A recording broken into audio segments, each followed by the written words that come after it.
Toilet साफ करने में स्पिरिचुअलिटी होती है, पकौड़े बनाने में स्पिरिचुअलिटी होती है, मगर नरेंद्र मोदी जी को सिर्फ प्रधानमंत्री बनने पे स्पिरिचुअलिटी होती है। मोदी जी को सिर्फ मोदी जी में इंटरेस्ट है और किसी चीज में इंटरेस्ट नहीं।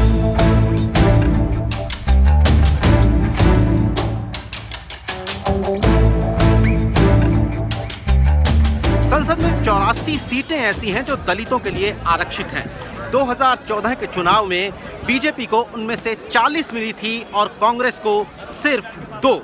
लेकिन पिछले कुछ महीनों में केंद्र सरकार को लेकर दलितों का गुस्सा साफ तौर पर झलका है।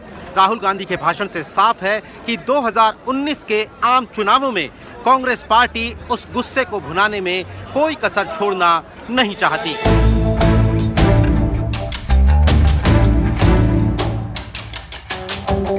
जो टॉयलेट को साफ करता है, जो गंद उठाता है, उसकी क्या स्पिरिचुअलिटी होती है? किसी ने वो स्पिरिचुअलिटी महसूस की है जो वाल्मीकि समाज का एक व्यक्ति टॉयलेट साफ करते हुए महसूस करता है? नहीं, सुनिए, वो काम जो वाल्मीकि समाज का व्यक्ति करता है, वो अपने पेट को भरने के लिए नहीं करता है। वो इस काम को सालों भर नहीं करता अगर वो सिर्फ ये काम अपने पेट को भरने के लिए करता, क्योंकि वो अपनी स्पिरिचुअलिटी के लिए काम करता है। ये हमारे प्रधानमंत्री की सोच है। मोदी जी, हिंदुस्तान के दलित आपसे गुस्सा इसलिए हैं क्योंकि ये आपकी विचारधारा है। आप जितनी बार भी अंबेडकर जी के सामने फूल लगाओ, जितनी बार भी इनके मूर्ति पे माला लगाओ, इस विचारधारा के साथ उनकी आप इज्जत कभी नहीं कर सकते हो। इस देश में दलितों की, गरीबों की, महिलाओं की रक्षा कौन करता है, क्या करता है? सीधी सी बात है, यह जो संविधान है यह इन सब की रक्षा करता है। पहली बार हिंदुस्तान के इतिहास में हुआ है। आमतौर से जनता जज के पास जाती है, न्याय मांगती है। पहली बार 4 जज जनता से जाकर न्याय मांग रहे हैं। महिलाओं, लड़कियों का रेप होता है, छोटी सी बच्ची, 8 साल की बच्ची, उन्नाव में रेप होता है। मोदी जी बीजेपी के एमएलए के बारे में कुछ नहीं बोल सकते, एक शब्द नहीं कहते हैं।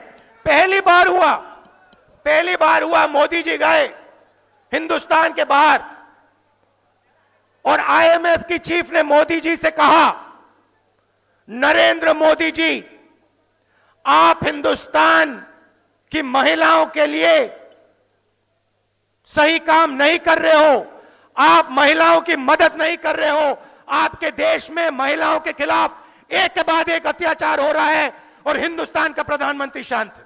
70 साल का रिकॉर्ड देख लीजिए, चाहे वो जवाहरलाल नेहरू हो, पीवी नरसिम्हा राव जी हो, वाजपेयी जी हो, गौड़ा जी हो, कोई भी हो प्रधानमंत्री, उससे 70 साल में इस प्रकार से किसी ने पहले नहीं बोला है, हिस्ट्री में नहीं बोला है।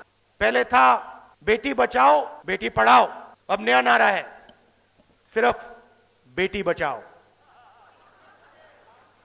बेटी पढ़ाओ छूलो भूल जाओ, बेटी बचाओ।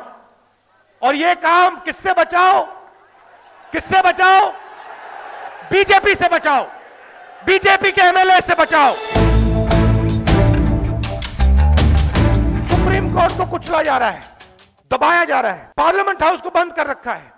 नीरव मोदी जी का मामला है, ललित मोदी जी का मामला है, विजय माल्या जी का मामला है, राफेल का मामला है। नरेंद्र मोदी जी पार्लियामेंट में खड़े होने से घबराते हैं।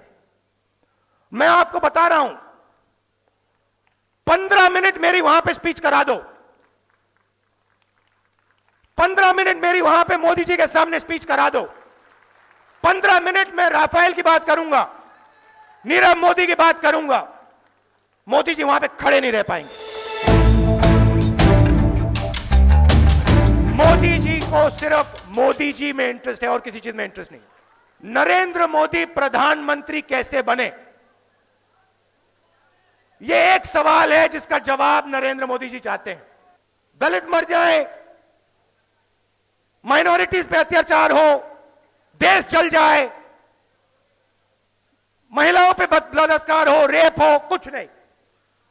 नरेंद्र मोदी सिर्फ ये बात समझना चाहता है कि नरेंद्र मोदी देश का प्रधानमंत्री कैसे बने। पकौड़े बनाने में भैया स्पिरिचुअलिटी होती है, स्पिरिचुअलिटी, बात समझो। टॉयलेट साफ करने में स्पिरिचुअलिटी होती है, पकौड़े बनाने में स्पिरिचुअलिटी होती है, मगर नरेंद्र मोदी जी को सिर्फ प्रधानमंत्री बनने पे स्पिरिचुअलिटी होती है। आने वाले चुनाव में, 2019 के चुनाव में देश की जनता नरेंद्र मोदी जी को अपनी मन की बात बताएगी कि मोदी जी आपने वायदा किया था, देश की जनता से आपने शिक्षा का वायदा किया था, आपने दलितों आदिवासियों से स्कॉलरशिप छीनी, आपने रोजगार देने की बात की थी, डिमोनेटाइजेशन करके गब्बर सिंह टैक्स लागू करके आपने इकोनॉमी की धज्जियां उड़ा दी, छोटे दुकानदारों को खत्म कर दिया, किसानों को मार दिया, आपने किसानों को सही दाम देने की बात की थी। आज किसान के सामने सिर्फ एक रास्ता है, आत्महत्या, और कोई रास्ता नहीं छोड़ा आपने।